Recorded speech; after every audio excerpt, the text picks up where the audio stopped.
And then you see the thing is when you build your inner man, because the Bible says out of the abundance of your heart, your mouth speaks. So the way your spirit is built inside, it shows on the outside. So if you're not working on your inner person, it's going to show. Like if you're not confident inside, it's going to show.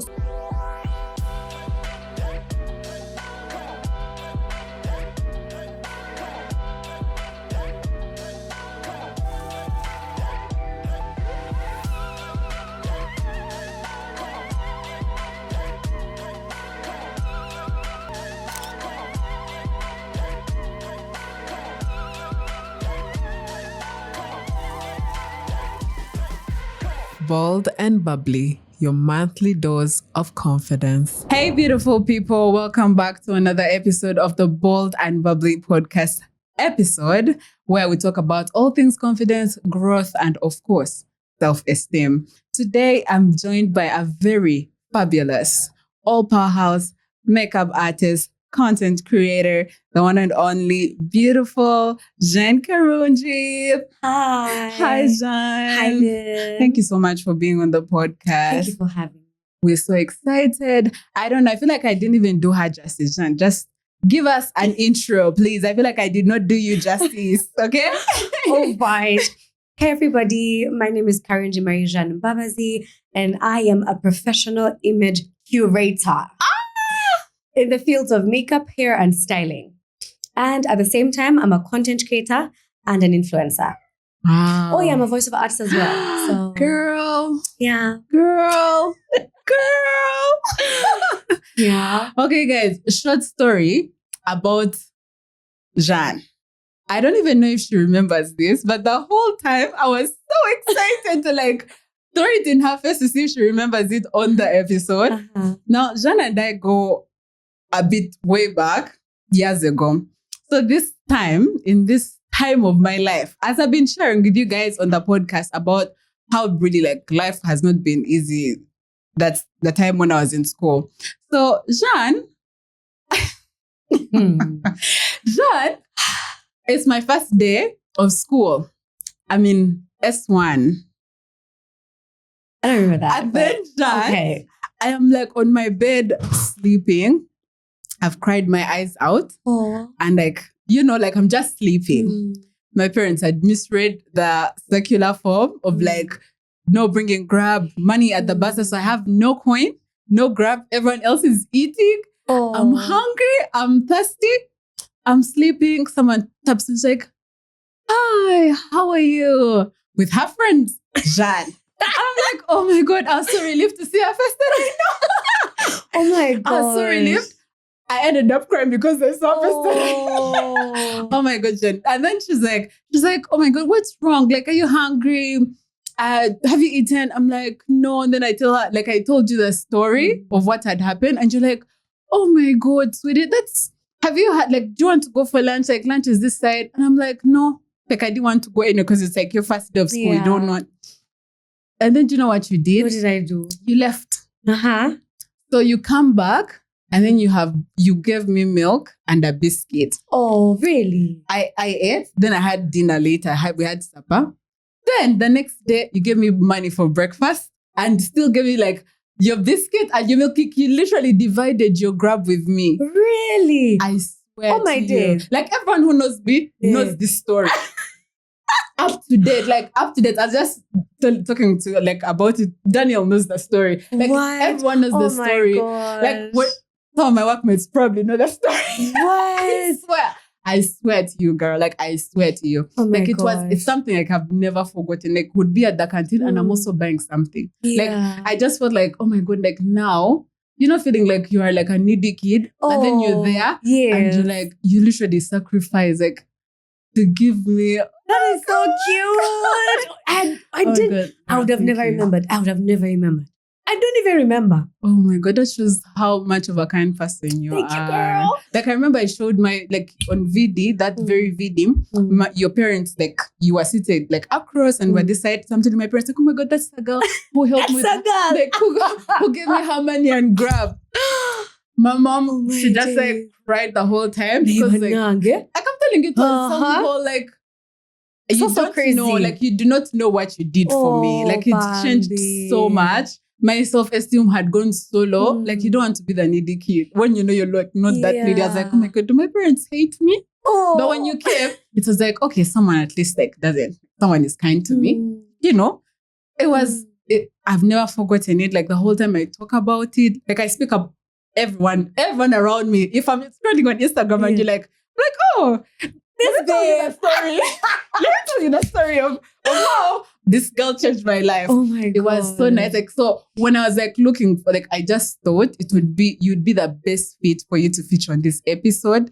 So that like people also get to know the part of like the person who actually like you literally put my self-esteem up. That is so beautiful to hear. Yeah. What? Oh my God. You know when you're just like doing your thing, like just being a normal person and you actually help people and you even forget, not knowing that these are the stories they carry with them the whole time. That's so crazy. It's crazy. I'm so glad I did. I'm glad. I am more glad because I'm telling you up to today, like he has, and Jean and I, by the way, do not speak every day. Like we are not like those buddies of like, hi, oh my gosh, good morning, let's go for but like I'm always talking about you and what you did for me. Like I just feel like it was like to you it was small and I was very sure that you probably didn't even remember it. Yeah. But to me it was like a shock, like a high school person literally sacrificing every morning, thinking about you, like she's from the showers. Like she's like, oh, Lynette doesn't have what to eat today. And I'm not even there, but I'm going to find milk. I'd find milk and a biscuit, like something to eat. And then you'd give me like, sometimes we'd meet at the canteen and you're like, oh, what do you want to eat? Oh, wow. That's so sweet. Oh, I feel so nice. You're the sweetest. I could write a book about it. Thank you, my darling. Right? Thank you so much. Who knows? But Jean, so we know that you are a content creator and all the things that you have mentioned. Tell us, how has the journey been? Have you let's first start here. Have you always been like a very confident person? Because like, to me, like you've always been a very, very confident person. Yeah. So I don't think I was always confident. I don't think so. Because as a child, so I grew up in different countries, but I remember being in primary school in different schools in different countries. I remember being a timid kid. Like it wasn't for me, I was not going to be the kid that, teacher me, or I have the answer me, let me run for like class monitor, things like that. Yeah. I was not confident. And I think it's a thing about Ugandan kids. Okay, like most of the ones of like 1990 something, early 2000s. We were very shy kids. We really never came out. Nobody encouraged us. Nobody like boosted our self-esteem. And I think I was one of those kids. And I grew up like that. I really just grew up like that. Now you say a thing about me. I don't really remember how it began, but I think it was in university when I was here and I went to therapy. Something happened in my life because I was a people pleaser and I didn't know I was a people pleaser until my best friend who is still my best friend. Hi, Taj. Who is still my best friend. She's a therapist. And at that point, she's the one that took me through whatever I was going through. I was a people pleaser. I didn't know I was a people pleaser until she told me, hey, Jean, you're a people pleaser. I didn't know that. There are certain things about me I didn't know about until she broke them down. I was like, oh my God, this is me. This is what I've been doing. And I didn't know. So when she told me those things, truth is power. Yeah. So she told me all these things. I was like, yeah, so this is what's going on. I guess I don't have to do that. Now, knowing what was affecting me and having the ability to correct it gave me so much confidence because I wasn't doing those things anymore, because, for example, if I was a people pleaser and let's say I had this friend, I would always come through for her and she wouldn't do the same. So my therapist would teach me that, oh no, this is not how you do it. You do it this way and that way. Then she sends me onto the field. I'm like, okay, now how did you go? How did you feel the mistakes I made? So the more I grew into knowing who I was, I was like, oh my God, and treating myself the way I want people to treat me made me confident because I'm just like, I'm not going to accept that. Sure. And when I started behaving that way, people started treating me the way I wanted them to treat me because now I loved myself a little bit more. Now I listened to, I was in control of myself. And the more that happened, the more bold I was. I'm not going to allow that. I'm not going to take that. And I think that's where my confidence began when I went to therapy.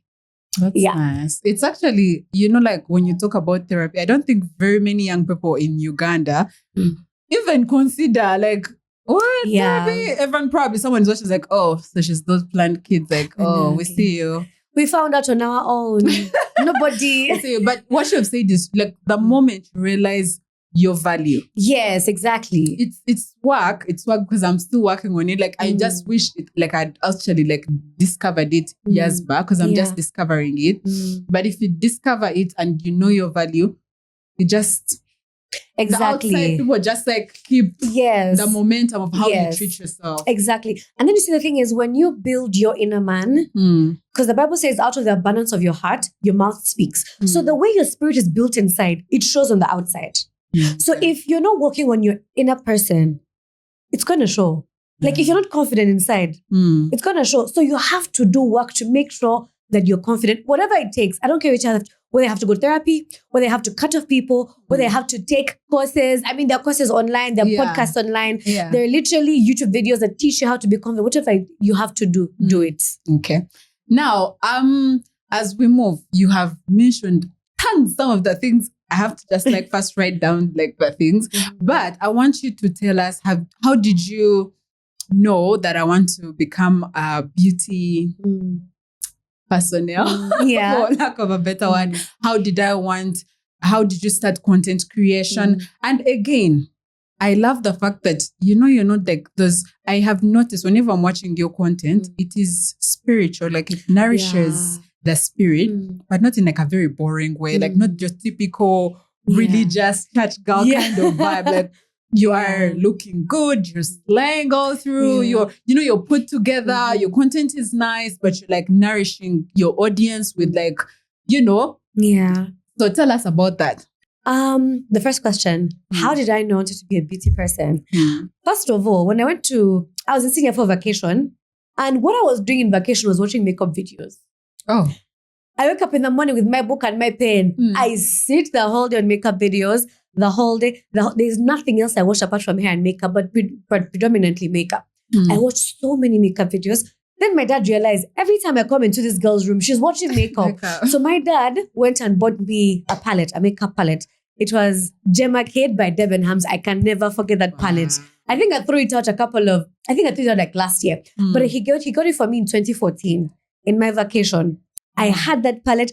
It was the first thing that I had, and I would ever like watch the video. I started trying out like that. And then we went to high school to HSC.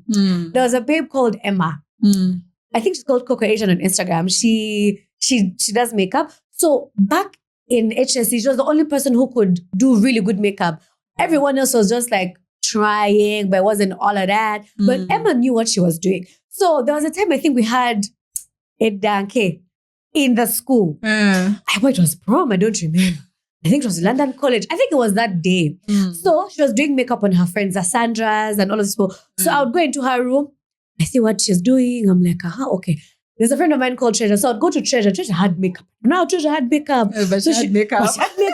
So even her, she used to try and do makeup. So I'd go back to Treasure's room, get the stuff and be like, so Emma did like this. So that is how I was like, okay, whatever Emma is doing, I'll go to the room and come back and do it for myself. Okay. So after Form 6, the kids in the previous year, they called me to do their social makeup. Are you serious? I said, wow.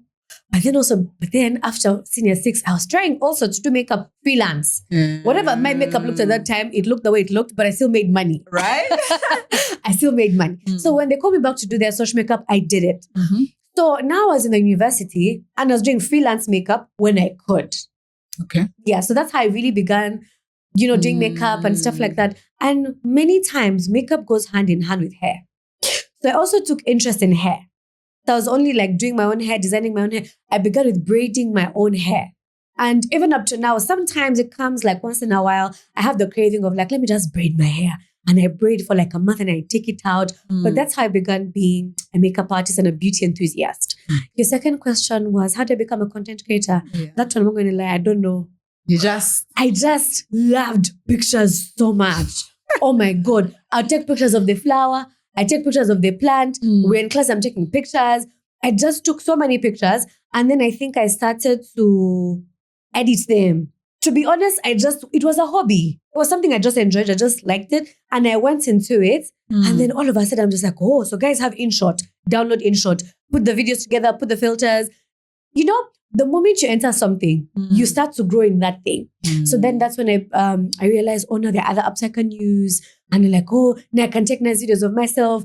I need a tripod. I need to be in front of the light. It just grew like that organically. It's not like something I saw and I wanted. It was just something that was in me that I just You just love the pictures, recording your small moments. Exactly. Romanticizing every small girl date you have. Yes. I like those videos that you take of you shopping and I'm like, I would love to do that, but there's a friend of mine, I think it was when I was still doing YouTube last year, and I took a video of me in the supermarket just buying groceries. And there's nobody who has made grocery shopping look as good as Jean has.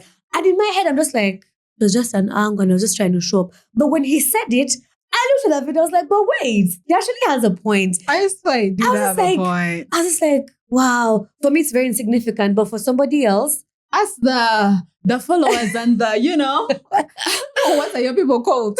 my friends. Yeah, hey, my loves, yes. As your love. Yes. We do like to see you strolling around. Yeah. And then you tell us like a kid story about church. And we're like, oh, okay, this is getting interesting. Yeah. But that's nice. But from what I take from what you've said, you've also been intentional and you actually wanted to like learn, because so many people want to pick up the camera. Some people like makeup. I mean, I tried makeup. I can't say it's like my passion, but I also did try it during lockdown. Yeah. Just failed. It refused. But it's not like something I would really want to venture into. But yes, you do have a point. If you are in high school and you tried and you're actually intentional, like, oh my God, this person is doing makeup. Let me go back and try to. I feel like most of us young people, maybe sometimes we are lazy to like very true. Very true. Sometimes we look at things like they're insignificant. Like, I feel like so many people are doing makeup. Do I have to? Yeah. Do you ever feel like that? So, I knew that question would come up. I knew it. Where do I begin? So, because the makeup space is very saturated, all they say, oh my God, there's so many makeup artists. Da, da, da. But the thing is, the makeup industry doesn't have me. True. To me, I'm special. Right? So that's why I should be there. We could be a billion people doing makeup, but they don't have me. So that makes me special. So that's the reason why I actually should be there. I don't care who is there, but the fact that I'm there is enough. Okay. Clock it. Exactly.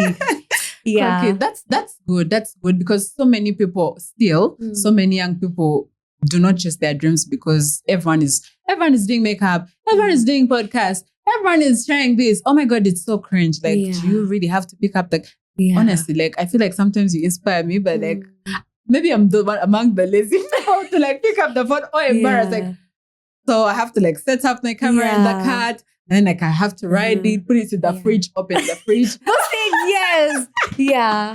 But your content is really nice. So I want you to also I can see from your content that you're very like a good Christian girl. Like you are into your spiritual, whatever you can call it. How does that does it ever affect like your kind of work, the kind of work you do, maybe the kinds of clients you get? Do you feel like some people, have you ever like just away someone because they're not aligning with your kind of content? First of all, I got born again 2 years ago. And I think a year and a half ago, I became very intentional with my spiritual journey. That's why if you realize most of my content, because I do a lot of stories, I'm very passionate about like spiritual journeys. Like, the people who teach faith, the people who encourage people to, let's say, miracles, like they know that the diversities of gifts. But for me, I want people to know God.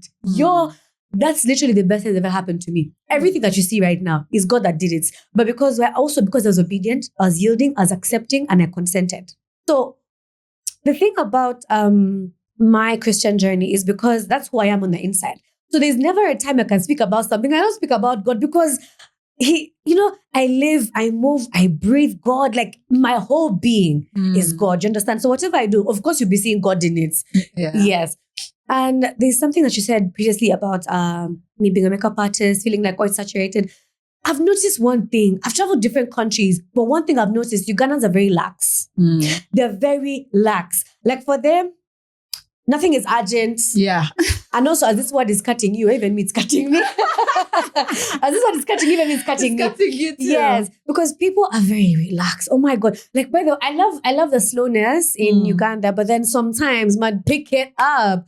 I've been to Kenya. Those guys don't have time for anybody.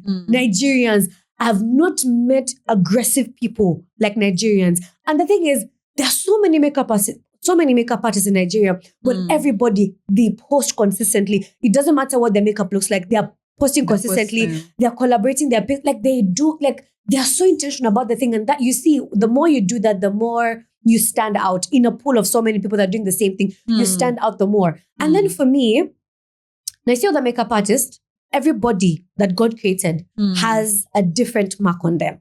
Now, you and I could both be makeup artists, but you could be probably a healer, right?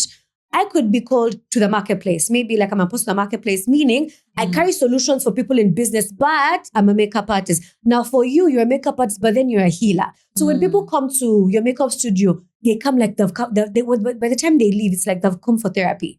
Like when people come to I've noticed is that when people come to my makeup studio, I've had people say, oh, it's like I've just been to therapy. Oh, that's nice. Yeah. And that, oh my God, the first person that said that, I was like, wow, so this is how you feel? So it encouraged me to actually make my business my altar. But let me tell you, the moment you come to my studio, customer care 100%.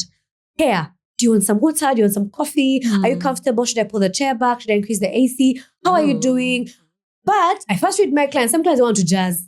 But some of them, they do talk. And for me, I play someone, I play worship at my studio. 99.9% of the time, people begin to open up in that atmosphere because, when you come into my space, there's peace, right? So if there's something that's heavy in your heart, you're probably going to end up talking about it. You're definitely going to be talking about it. So very many people, I don't get intimidated by the people that have gone before me because those people opened up the doors for us. The Monas, the kids, the Imanis, everybody. And then you see everybody's makeup technique is different. Me, I love cut creases. Mona loves the natural makeup. And she has her clientele specifically for that. And I have my clientele specifically for that. You understand what I'm saying? So nobody should ever get intimidated. Let me tell you, it doesn't matter how many engineers they are. They don't have you. So you should go for it. You should do it. Yeah. I hope whoever is watching is feeling as inspired as I am.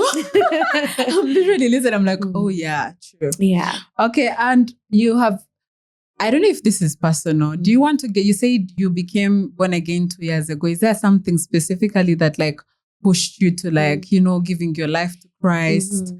Would you like to share it with us? So I had given my life to God, to Christ, like previously, right? But my church was celebrating its anniversary sometime at the final 9th anniversary, actually. And they were like, oh, guys, come on, give your life to Christ, yada, yada, yada. That day, I did not plan to give my life to Christ because I was like, previously, I gave my life to Christ, and I was just there and I just found myself running to the front, literally running to the front because my cousins at the end of the service told me, Dad, we saw you running to the front, like 3 of my cousins. Because I was like, yeah, guys, I gave my life to Christ again. And by the way, it's a thing, you can actually rededicate your life when you feel like you're backslidden and things like you can actually rededicate your life to Christ and you can begin afresh. So for me, I was just there and then I went. You just ran there. But then when I got back to my chair, I was excited. But it was not like a big deal, like, oh my God, I'm so glad I gave my life to you. I was glad. But it hadn't hit me how momentous that occasion was, right? So what was your question again? Because I feel like I've digressed. What you're telling us about what inspired you to give your life to Christ. I know, by the way, the Bible says that no one can come to the Father except Him that draws you close, right? So usually it's a compelling that you get to give your life to Christ. And there's one thing I did that makes me different. I yielded. You know people that give their life to Christ and then they just live life like, hey, Jesus paid it all, so we move. Yeah. But no, now. When you say you've given life to Christ, you need to walk the Christian journey, right? You need to read your Bible, you need to go to church, you need to listen to your sermons. By the way, there are no hacks to being a Christian. You need to do your full duty and let Christ do His part. And that is the only difference between me and the next born again Christian. Because sometimes you can look at somebody and be like, this person doesn't look yielded. And truthfully, like, you know what I'm saying? Because let me tell you, it doesn't matter how bad of a character you have. If you're yielded, God will what? God will fix all those things that do not represent him in you. Yeah, and that's for me. To be honest, there's no trick, there's no hack, but for me, I decided, I'm like, God, me, I want you. I have no one else but you. And I walked that journey. I was like, God, it's me and you, nobody else. So I just gave myself to him. And when you give yourself to God, when you surrender, when it's hot, you accept. When it's cool, you accept. You just keep going. You know, last week, actually, I had an issue with my cousin. And this issue almost took me out. And I'm not even kidding. I wake up in the morning, I weep. I read my Bible, listen to my sermon. When I remember a thing, I weep. But you know what I did? I told myself, like, God, because I have a relationship with God, a very intimate relationship with God, because I've walked with him a while. So I have a very intimate relationship with God, and I know the heart of God towards me. So I told God, I'm like, God, as long as I have you, I don't care what comes for me. It can't take me out. I'm like, whatever happens, whoever does anything to me, I was like, I don't care what it is. As long as I have you, I know that you cannot leave me nor forsake me. We go. I knew it was going to be hard. I knew I was going to cry about it. I knew I was, and I didn't even go. Last week, I think I went to work like 3 times. 3 times. But it didn't change who God was to me. At the end of the day, God remains God. And that's the thing. It doesn't matter what you're going through. I beg you, God remains God. Which I think in turn, with what you're saying, okay, with my spiritual life too, I feel like that literally elevates your confidence because, you know, like, there is a higher power. There is nothing. Like, I'm going to do it because he has willed it. Yes. We are clocking today. Yeah. Okay. Now, could you tell us what's one moment in your journey that truly tested your confidence but made you stronger? Something that tested my confidence and made me stronger. Okay. I work at a content studio, right? And then I just have a makeup space that I rent there. So what happens when people come to do their shoots and stuff like that? Usually they come with their makeup artists. The makeup artists, have been to the studio. Those ones, they've been to the studio. But like every time they come, I'm like, these people are coming here, but there's me now. I'm here. So why would they? And meanwhile, they have been told that there's a makeup artist. And if you use her space, you're going to pay for it. Because I charge for my space. If you're coming to, you understand? Yeah. And they'll opt to pay for the space. But and I'm just like, do the makeup. I'm just like, so there was, sometimes when you see that something is coming for you, you need to pray about it. You see that thing called envy. That thing called jealousy. If you see that spirit coming for you, let me tell you, you need to, when you feel like you're going to be envious towards somebody, pray for them and bless them. That thing will leave you. Like, if I'm envious towards you for a certain thing, I'm like, God, I'm a child of God, but this thing is like, I feel a certain way about this person. Yes. So what you do is that you pray for them and then you bless them. Like, you just be like, just give them a cup of tea, maybe just send them a breakfast. That thing will leave you because now you have a connection to this person. I don't know how to explain it, but like that thing somehow leaves you. So for me, when these makeup artists come, I'm like, but I'll just tell myself, like, anyway, I then pay for my space and then they use the space, right? So when they come into my space, everything I've been thinking about is because now for me, normally I'm a very nice person. I love people. So I will come into my space, I clear the space for them. Like, if there's anything you need, please let me know. So as I watch them work, I begin to learn from them. Then I discover this is actually a nice person. You can't imagine the makeup artist friends I've made just by them coming to the studio and use my space. And they were way better than I was. You understand what I'm saying? Yeah, I understand. So something that came to actually intimidate me, let me tell you, every time a challenge comes for you, you would have completely lost the point if you left that challenge without seeing the opportunity in it. Sure. So if Tina Browse, the first time Tina Browse came, I didn't know Tina Browse until she came to the studio with, she was working with Mrs. Matovo. And Mrs. Matovo had come to the studio previously to do content. But when Tina came, I'd heard about her and seen on social media. When she came, I was like, is this babe a scam? Yeah. Let me see what kind of babe she is, right? So when she came, oh my gosh, she was so nice. I was like, man, people be coming, like people be actually nice. They're not coming here to, intimidate you or anything. I said to make you feel small. Yes. I said to pep talk myself. I'm like, the people that have come actually nice people. So what have I been fussing about? So that thing really fixed me. when people come in, actually I'm like, God, they help me. And then I made sure I'm like, I need to like this person. I need to like them. You understand? Because them being elevated and blessed does not take away my own blessing. Sure. And also it doesn't make me lose my place. Right? That's being Because first confident. of all, they're like paying you. You're earning. And it's not the makeup artist that said, let's go and use Oh, you get. like, sure. Yes. You're benefiting in whichever way. Yes. Yeah. Okay, so being a content creator can come with pressure to look or act or have an aesthetic. How do you like stay true to your personal aesthetic, like without saying like, oh my God, I saw this person, like I feel like I should copy her, because I've noticed it is your aesthetic. Like it's for whoever follows you, for all your loves, it is your aesthetic. So how do you stay true to that? First of all, me being a content creator, I have different people I learn from, right? Because of the way I do the content and because of my personality in the content, you're not going to know that I actually learned this from somebody, right? So let's say I follow a South African influencer. I follow KMs. I post KMs a lot. I'm like, oh my gosh, I'm watching her vlogs, yada, yada, yada. And she's a very clean, quiet, aesthetic. But me, I cannot live up to that because I'm not that. Yeah. But I'm going to take away what I like and what I can manipulate from her content and then put my personality into the content. Because I'm not going to come and pretend to live a life I don't live. You don't live. Exactly. True. For me, if I repeat my clothes on my page, we move because those are the clothes I have.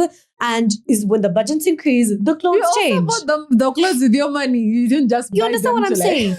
Exactly. Yeah. Let me tell you, one of the things that I've noticed that content creators and influencers have an issue with is image. Even if you repeat your blouse 4 times, it is your blouse.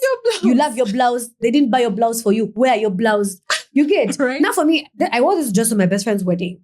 I posted videos or pictures, but I'm still going to post the same dress. And there's nothing there's nothing anyone can do about it. You can't do anything. Like, it's my dress. You see that thing, ba? I don't know why people think that because I've appeared on the internet that just twice that's enough. No, you don't tell me what to do with my clothes, right? And that's the thing about being authentic. When you're sure of who you are on the inside, that thing we talked about at the beginning. When you're secure in yourself, no one can come and tell you anything. It doesn't matter the comments you get, the DMs you get, how condescending they are. When you're secure in who you are and your abilities, that makes you authentic. I think authenticity actually does come from your level of confidence. Yes. Because like if you're not confident about yourself and you know like, oh my God, I know like, oh, will they love how I am? Yeah. Like, is my sense of style like as cool or my cringe? Like if you just know yourself like, I brought this dress, I look lovely, I feel lovely. Yeah. I'm going to put it in your and faces. that's on period. That's it. You know? Yeah. We love to hear that. As we move forward to another question. Okay. How do you balance confidence with humility? Because personally, I know you're a very humble person, honestly. But how do you balance it? Because sometimes, especially people, I have tried to interact with a few content creators and like you could decline or respond like, you're saying no to something without, like just be humble about it. How do you make a show about it? Yeah. Be kind. So how do you try to balance? One of the things that I keep thanking God for is my heart. I'm not blowing my own trumpets. I'm glorifying God. I'm testifying. Because sometimes I look at the situations I've been through and I was like, if I had the character of somebody else, this situation would have gone completely different. So I'm a very confident person. And by the way, sometimes I'm not feeling confident. You should see me. I look twice as confident. Because in my head, I'm like, this thing is here to take me. It wants to affect me somehow. So I kind of like have to double the confidence. And when they say, fake it till you make it. Yeah. There are moments, and I'm like, my confidence here is shaky. But like, you just have to know how to act the confidence. So sometimes someone can actually be melting. For you seeing. You get what I'm saying? So to balance confidence and humility is, because I'm a good person. I don't look down on people. I'm kind, I'm polite. And you see, for me, that's my first reaction to anything and anybody. Could be a judge guy, could be a saloon lady. They could look the way they want to look. It could be a beggar. But I'm going to be very kind to you. So that, me having a good heart, just makes humility really easy. Like it just comes off naturally. But if you realize that your heart is half and half, if you realize like your heart is not in the right place, let me tell you, there's nothing I realized recently that you can actually pray for everything. If you cannot pray to God to help you pray. If you don't know how to dress, you pray to God to help you dress well. If you don't know how to speak, you actually pray to God to actually help you speak. It's the same thing. If you have your heart is half and half, pray to God about it. And you see, when God starts to teach you, accept to be taught. Actually accept. Because there are moments when God is helping you, when God is consecrating you, some things have to break for him to impute certain things on you. So if God, and you see with God, everything begins from the heart. Because God is willing to use somebody that is not high up in the ranks, but because their heart is available and their heart is ready and their heart is fertile ground, like I'm just going to use that person because their heart is set right. You understand? So everything that you do in life begins from your heart. The way you work, the way you talk to your kids, the way you talk to your employees, the way you actually treat the waiters and the beggars in the street, it comes from your heart. So if you realize that your heart is half and half, the world is not going to change. You have to change your heart. And when you change your heart, the world changes. Because now it has changed the way that you look at people and the way you look at life. You need to pray to have a good heart. Sure. You don't need to guard your heart. Actually, like remember the smallest, the kindest things. Like someone out there may not, you don't even remember their faces. They don't know your name. They don't know you personally as Jean, but they remember the kind word you said. Exactly. The gesture that you did that was like, oh my God. You see the thing you just told me? I don't remember it. I don't know which day it was. I don't know what the weather was like that day. Right. I don't remember her crying. You understand? But the way I treated her is what she remembers. And that was a takeaway. It's been like 8 years later. It must be like ages. A billion years later. And that's what she remembers of me. Can you imagine? Guys, if you have a half and half heart, maybe just pray to God. No, and the truth is like whenever I actually I feel like it's my kindness and like humbleness comes from what you did for me. Because that's where like for me, that's how the world has said opening. And that was the roughest I could have ever experienced. Like, oh my God. So like it would be hard. Like someone showed me kindness when I was at my lowest. There is no way I can just like not reciprocate. It kind of rewires you to someone else. Yes, exactly. That's very true. Yeah. So you see, like, just be kind anyway. Yeah. And another thing I took from what you said, sometimes you can't always be confident. Like, as I say, like, we are here on the podcast and the whole thing is about building confidence, but you cannot always. There'll be that time you have to fake it. Yeah. You have to fake it. Like, you have to show up. Chin up, but like deep down, you're like, please let me not fall, please let me not shake. Like, let my voice be strong. Yeah. And when you pray and like, Holy Spirit, just come and guide me, comes your nerves. Something I want to add on to what you've said. In the place that I work, we've had very high profile people come to the studio, like the biggest people that you know in the industry, like music, in the banking sector. People have come to our studio. And you feel intimidation from that door. You can smell somebody great is coming. Exactly. And you're like, Banangi, the way I'm dressed. Look at my table. Like, oh my God, look at my hair. And you understand what I'm saying? And then your confidence is shaky. But then now you have to act it out. And then also, you have to know how to handle yourself in the presence of greatness. You're not forward. You relax. You greet the person. How are you doing? Then, like, how may I help you? Who are you here to see? And then you need anything, things like that. When you do that, you're literally telling yourself, calm down. This person is not a god. Calm down. It's okay. And then you actually calm down. Actually, I feel like people are more calm if you don't show any sort of anxiety. Like if I've come to you and you're so anxious, things are falling. It shows. You're like, should I? It shows. Like, but when you're so calm, it's like, the person's also looking like, oh, Jean, she's a very good, calm girl. Like, I think she can handle whatever is like. But you really actually have no idea that I'm crumbling inside. Like, the bottom holding could fall anytime. Exactly. Okay, and let me see. How does makeup... Okay, you know what? What role has self-belief played in building your brand and your business? One of the things, because I'm so confident in who I am and my abilities, there are certain people that come to me and they want to work with me. Then I refer them to someone else. Like, for this thing that you want, go to this person. You get, sometimes it could be a budget thing, but sometimes it could be a logistics thing, maybe distance or, things like that. And maybe it could even be an availability thing.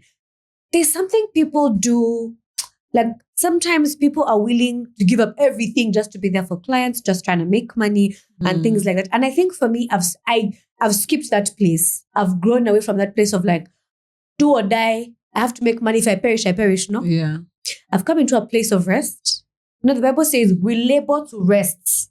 Some people are laboring out of rest. Like, money is not your God. The Bible says money answereth all things. You need to call money. Money should not be calling you. You know what I'm saying? So for me, it's actually very easy for me to refer my client to somebody else. Sometimes I can have clients and they're preparing for something. Usually I want to know what my client is up to by the time she has called me. Calling me, you want makeup for what occasion? What colors are you wearing? Where do you stay? Can you come at this time? Availability. And you choose a day I'm not around. I'm like, okay, I'm not around on this day. I probably traveled. Then I refer you to someone else wholeheartedly. You see what confidence does? It even helps your business, and then the person like, oh, but this person actually referred me to someone else. Exactly. And then it's not like a beef thing. And by the way, sometimes you don't have to kill yourself for that one client. Sometimes you can really weigh your options and be like, but now, no, I'm not going to do this. Because you realize this thing that I want to do for this client, yes, I'm going to make money, but sometimes money can take you out of rest. And by the way, there are places where you have to go above and beyond, count certain things and do that for clients, which I know. But then you need to be able to discern when, where, and with whom. Yeah. And you said, how does confidence or self-belief, the role it plays in my personal brand is what you see on my Instagram, what you see on my socials. When you meet me, that's how much self-belief and confidence has done for my brand. I'm very unapologetic about things that I do. When I make a mistake, I'm very quick to say sorry. I'm very quick to ask for forgiveness. By the way, that thing that almost took me out last week, I went and I asked forgiveness. I went and I settled everybody. And that thing crushed me. But let me tell you, not at the expense of hearing God. If I knew that there's something that's going to hinder me from hearing God, anger, anxiety, I said, I don't care what I have to do. That thing has to go. If I have to kneel down and ask forgiveness, if I have to give up certain things so I can hear my God, I will do it. I will do it. I will do it. I love how you are a soldier.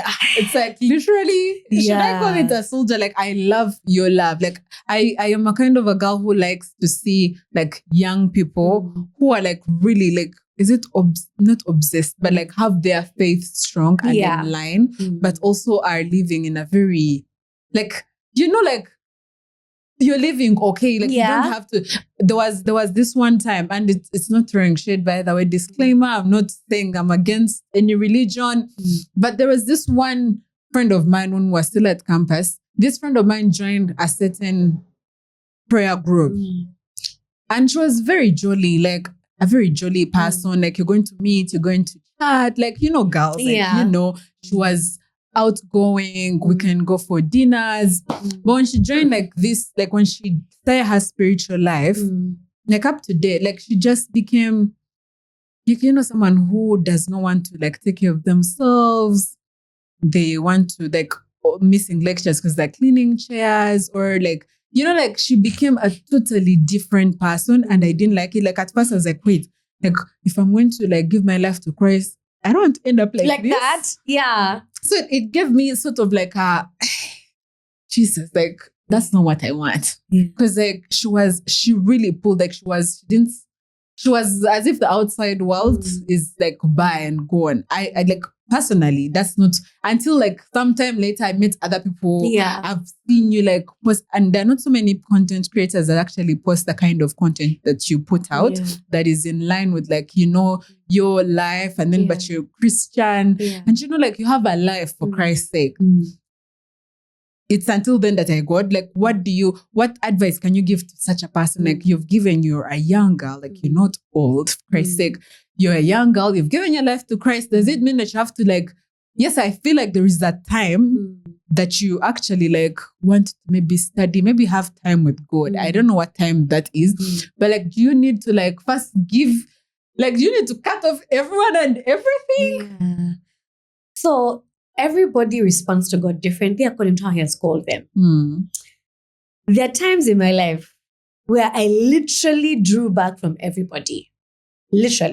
There are times when God is consecrating you and you have to close your ears to every external voice and then have Him alone speak to you. So at that point, my friends fell off. When I just gave my life to Christ, actually, that's the first thing that happens. The moment you give life to Christ, the bad friends fall off. Then you realize, so that was my problem. These friends and the things that are influencing you to do also begin to fall off. But there are times in your spiritual journey where you reach and God will isolate you because He wants to separate you unto Himself. Like God said, separate me, Paul and Barnabas. Or ministry. So sometimes people need to really extend grace to people who have just given life to Christ. Like, you don't know what God is telling them. You don't know what the covenant with God is. But also, this is the thing you're talking about. I know it, and I don't want to downplay that thing because I don't know what their spiritual journey is saying. I don't know what God told them. But God is a God of love. God loves people. The heart of God is people. So you cannot tell me for 1 year, for 2 years, for 3 years, God has separated you from everybody that you know, your friends, your family. Like, God wants, like, God, the things that you're looking for, God puts them in men. So if you completely cut everybody off, sometimes how do you even hear God? Because God speaks through people. But I understand that part of people in different phases of your spiritual journey, God will consecrate you and separate you unto Himself. But if you're a young girl and you've given life to Christ, I understand where you want to be alone, and I find myself doing that a lot. Me, I don't want anyone to disturb me. Now for me, I love working on the weekends a lot because people don't work on the weekends. Saturday morning, I go and I pray for like my 3 hours. I worship, I pray because I'm like, that is the only place. If I want to weep, I'll weep. If I want to shout, I will shout. You understand? And that is the only place I can express myself. So my parents keep saying, Jean, why don't you come on the weekend? Sometimes, because I want to spend time with God on the weekend, I come home earlier to make time. I'm like, I don't want to go home, the sun is still up, but I'm like, because I don't want them to say I like staying on the weekend at office. Let me go home at 3 p.m. and I be with them. So on Saturday when I'm missing, you don't feel the gap, right? So as you're walking a spiritual journey, please ask God to actually balance you out. And that's the thing. It always draws back to yielding. When you yielded, God will tell you, now here, like He will tell you, go to this person's place, visit this person, and eventually that's how you come out of that isolation. Sometimes it could just be a straight up instruction. Go to work, spend every day at work, do this, go out to this friend, call this person, check on this person. You understand what I'm saying? So you just need to be yielded, but also don't attend now. Sometimes some prayer groups can really take people, but you have to be sharply discerning to know that I'm veering off. So you need to put yourself back on tangent. Some situations are actually like that. Some things can actually take you, and they're taking you not for a good reason. So you need to actually have the discernment to know this thing is taking me off. I need to bring myself back. The reason I ask is because I know someone. Sometimes people are confused. Young people are confused. Like, they're like, okay, something is happening to me and they may not understand. And sometimes I could be on the show, but I do not resonate. Like, you don't feel, especially in the spiritual, like, but if someone who, like, that's literally their image, like the way you've shared, I feel like it's someone out there is going to listen and be like, oh, it's not like this is normal. At some point I can, maybe I should try to not cut off people like that. So yes, thank you for sharing that. And do you have any Bible verse? I feel like you do. Of course you do. Do you have any Bible verse that keeps you going when lack of confidence or self-doubt creeps in? So there are moments when I feel like my confidence is trying to be half and half. The question is, what situation is bringing the lack of confidence? If it's a situation where I know it's going to be harmful to me, or like maybe somebody said something that wants to damage like my reputation or something serious, man. Exodus 14:14. Hold your peace and know that I'm God and I'll fight for you. Know that I'm God and I will fight for you. Copies that one. Let me tell you, I don't know the revelation of God, the revelation people have of God, but you need to have the revelation of God as a God of love. Let me tell you, because I know God is a lover and He's my Father and He loves me, it doesn't matter what I did yesterday. Most will come back and be like, God, I'm sorry, that thing I did, I'm not that person. Me, I'm your child, and I love you. And that thing, God, deal with it. I'm not going to do it again. You get what I'm saying? Exactly. That's nice. You said Exodus 14:14. I have to copy it, please. Yeah. Okay, as we wind up, if you could tell your younger self one thing about confidence, what can it be? What could it be? My younger self. Honestly, I don't know. But what I would do is to raise my child to be a confident child. Because I know how much that thing would change her life. The way I grew up, my parents did their best. I have amazing parents, they're the best in the world. But to instill confidence in a child, you yourself, you need to be confident. So the way I grew up. That's true. Yes. That's true. Me, the way I grew up, I'm a happy child though. Like me, I grew up well. I have amazing parents. And I wouldn't, those things that they say, what would you change if you were a child, yada, yada, yada.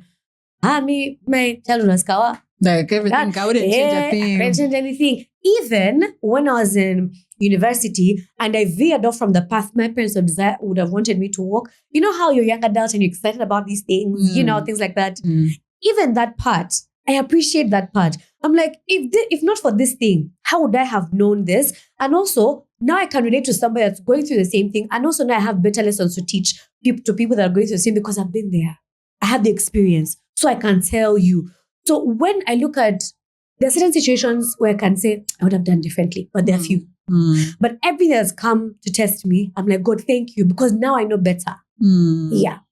That's good. Yeah. So for me, I wouldn't want to change what happened in my childhood because I know what confidence is, how it comes about. Yeah. So now I can teach my child and the people that are under me and people that God entrusts me with. Now I can teach them what confidence is, and I know how to help them become confident. I feel like also most African parents, it's like you just have the kid just grows up so timid, so scared. Like, please don't speak up, don't. Especially those teachers who believe teachers over there. Yeah, I have beef with. Hey God, you just have to. If your parents out there, just it comes from a parent being confident that you instill it in your kid to just grow up and they're confident. But think to your parents that you don't have anything you can change in your child. Not very many people can say that. Oh, one last thing about that part. I have this thing, I don't know where it came from, but I have it in my mind. I usually tell myself, I'm not the first to get ashamed. I'm not going to be the last. Right? I am not the first person to get ashamed. I'm not going to be the last. Get up and go. They're going to forget it 2 seconds later. How many times do you remember anything? Oh, you get. Let me tell you, if I made a mistake on my stories, if I made a mistake with somebody, I was embarrassed 2 minutes, I apologize, we move on. Somebody else will come and do the same mistake. You know what I'm saying? That's what I always tell my inner self. Yes. If I'm physical, I'm but wait, I'm going to probably forget about this. Nobody's going to mind me. There's a time I went on a date with a friend of mine and the cake was stale. The cake was stale. It looked good. I could have eaten it. But I was like, no, this cake is stale because I'd worked at cafeteria, the pastry section. I knew how they make the cakes. I know what a stale cake tastes like. I know what a good cake tastes like. And I was like, I can eat this cake, but this cake is stale. I say, what do you eat? And my friend was like, no, you just leave it. I say, no, I'm paying for a service. And it's not about the money. It's about me giving feedback respectfully and be like, man. So I called out, I'm like, I don't think this cake is fresh. Can you kindly change it for me? And the waiter was like, yeah, no problem. So my friend tried to make me feel like, okay, so you're making a big deal out of it. And I was like, you feel like I'm embarrassing you? Tawa, you're not the first to get ashamed, you're going to be the last to get ashamed. I need my cake changed. And by the way, if I pay for a service, you'd better give me the service I'm asking you for. I'm not begging you, I'm paying you. Right? Give me the service I'm asking for. And if you cannot, let me tell you, I've called managers before. I think it's because I've lived in different countries. I know how different countries... Oh, you have exposure. You get it? Exactly. So the things me I've seen, I don't know why you want to treat me like that. I cannot come to a restaurant and you're giving me a bad attitude. Your problems end at the door. If you've come to the office, behave like you're in the office. And you see that Bible verse that says, if you're not faithful in another man's business, how do you want God to entrust you with your own business? Because you see, it's on God. If God gives a business and you spoil it, it's on God. God has elevated the person and you've embarrassed him. It's actually usually in your best interest that God does not elevate you. Until He fixes you, it's like, okay, now you can handle it. I'm very respectful to people, but if I've come for a service, baby, just deliver. There are places I've gone to. I won't mention the restaurants, and these people try me. I say, but you have not addressed this. Please call me your manager. Because for you don't understand it, but I'm sure your manager will understand where I'm coming from. Because for you're just an employee, you don't carry the heart of the business probably. And I'm a business owner. Customer care is non-negotiable. I was like, please call me your manager. The manager came, I was like, I asked for this. They took this long to bring it. They bring it. And I told them, the waiter was talking to me without looking at me. The waiter was hurrying away. That was the problem I had because you're not paying attention to me. I'm trying to talk to you. You understand what I'm saying? I called the manager. I raised my concerns. I hope they fixed it. I hope, they train the employees better. But no, don't accept bad service. And always be quick to give feedback. And the truth, by the way, the businesses are losing customers because most of us, you see now for your open, you have exposure of like, let me talk to the manager who may understand. But majority of us Ugandans will just be like, you know what? I'll just never come back here. Yeah, when exactly. My friends are like, let's never go to that restaurant, please. Like, and people are losing business just because like, oh my God, I went to Jean's and then maybe you left someone there and they're like, no, the customer care was terrible. Yeah. Like, I can't believe that chick, like I told her I didn't want this, but she decided to like, and like, instead of speaking up, I'm just going to be like, I'll just never come back. Neither will I ever refer. Or when someone is referring and I'm there, I'll be like, no, please don't go there because also that shows a lot at where your confidence levels are. Yeah, true. That's what I was also going to say with your friend. Like maybe she was like, no, like, please don't make a fuss out of this. Like, I will make it a fuss. Like, I will make it. No, but like again, I feel like it comes down to how you said you're exposed. Like majority of us Ugandans, I'm not going to speak for Africa, but majority of us Ugandans are okay with the bad service. We even if we're not okay, we'll eat that stale cake and be like, this cake is not nice. Yes, but we shall eat it. Neither will we complain that this cake was not nice. Yes, just be like, just pack it. I'll take it. Just pack it. I'll take it to my hand and give it to your dog. I don't know. That's rude. Like from today, I'm going to complain. Just call me your manager. Call me your manager. Call me your manager. I'm not going to pay for a service. Especially like you've gone to an expensive restaurant and like literally, whatever service it is, you're literally paying. Yeah. Do you know what? From today, call me your manager. Call me your manager. And then, man, it really helps the business. It really does. Because the waiters and waitresses may not care, but if you call your manager is now taking notes. It's like, hey, this client felt like this. Then they start training their staff. Yeah. They start training me like, don't do this. If this happens, this is how you address it. It actually helps the business. Because by the way, you guys, but like some of you're the reason why we have a bad service because you accepted it. Now all of us are suffering. Because you accepted a bad service. All of us, I am a culprit because I don't think I've ever called, like I've had bad service before, but I've still paid, and I've walked away, and I've never gone back. Exactly. I have clients that come to me, and then they tell me that, when I'm to this makeup, because I usually ask my clients, is it your first time you're having your makeup done? Where do you usually have your makeup done? Just conversation. And usually they tell me like, I have my makeup done from this person, but even that person, they were not nice. Like they enforced their look on me. And for me, that's not what I wanted. But regardless, I went away with it. And I was just like, man, you guys, let me tell you, the makeup business is a confidence thing. Let me tell you, everybody that gets out of your chair should be feeling like 100%. They've come here to look good, to boost their confidence because they don't want to go barefaced into a party. And they've come to you, they've entrusted their face to you. And they're going to be treating them like, and I've heard there's usually like the bigger brands that do that because, when you increase, sometimes if you're not careful, the quality of the service might reduce, maybe because of your employees or maybe because of you as a person. Yeah. So usually I try to ask my clients, okay, now this is what you want. What are you going to wear? It's the party. So what makeup do you want? And when they show me a picture and I'm going to be like, but you have a very fine face now. And considering the dress that you want to wear and with this your fine hair, I think we should do like this. Very many clients have reservations, but I'm going to be like, you know what? Let's do what I am suggesting. If you don't like it, we'll take it off and then do what you want. By the time I'm done, I finessed you like my look. So there are ways to go about it. Some makeup artists are just plain rude. There are some makeup artists that we usually talk about it with the girls. Yeah. Like you will go to this makeup artist, they seem to really do a good job, but only to celebrities, people, content creators. You who that is not known, when you reach there, your face does not come out. Like, it's not giving like the one you're seeing on the socials. So what's going on there? Like, yeah, we shall address it. Let us address If you that. can't talk about it, we are going to talk about it. Let's talk about, because that thing, I think that's why I even said like trying to like learn, because I'm like, you know what? Instead of me going to pay 200K at 150, I'm not going to look like this celebrity. My face is going to come out looking like, yours is not just giving. Yeah. Man, guys, go to artists that care about you. Go to artists that care about you. And if you happen to go to a place and you're not served up, please leave your feedback. Please leave your feedback. That's my take. And please leave your feedback, because you know sometimes some people don't know what they're doing is bad until you actually bring it up. It's like, I don't appreciate this, what you did. And also, be so respectful. First, put your emotions on the side and be professional. I'll be like, I don't like the way my makeup looks. I don't like A, B, C, and D. I wish that you could have done it A, B, C, and D. I don't know what is off, but something is off. Also, you as a client, address the point respectfully. You see, these guys who have been in the business for a long time, not all of them, but some of them, they tend to have this thing in their mind like, I'm a pro, there's nothing you can tell me. I am a pro, there's nothing you can tell me. But then everybody that comes to your studio is completely different. So you need to treat each of them as a different entity. 20 years down the line, you'll be getting unique clients every day of your life.